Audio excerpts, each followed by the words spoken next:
Dua tanda kewangan diparas bahaya. Ada dua tanda kewangan anda berada di zon merah. Yang pertama, cash flow bulanan negatif. Contohnya, gaji RM3,000 tapi perbelanjaan RM3,200. Setiap bulan anda berhutang RM200. Yang kedua, tiada simpanan walaupun cukup untuk sebulan gaji.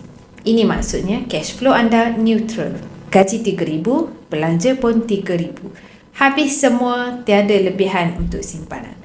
Macam mana nak selesaikannya? Pastikan cash flow positif supaya ada duit lebihan untuk disimpan. Caranya, hidup di bawah kemampuan. Contohnya kalau gaji RM3,000, cuba hadkan perbelanjaan kepada RM2,700. Baki RM300 boleh dijadikan simpanan. Kalau susah nak simpan duit, tukar kaedah simpanan kepada emas. Sebab duit memang dicipta untuk dibelanjakan, tapi emas dicipta untuk disimpan. Dengan Public Gold, anda boleh mula membeli emas ikut bajet melalui akaun emas Cap Public Gold serendah RM100 dan anda boleh kumpul gram emas sampai cukup target yang anda nak.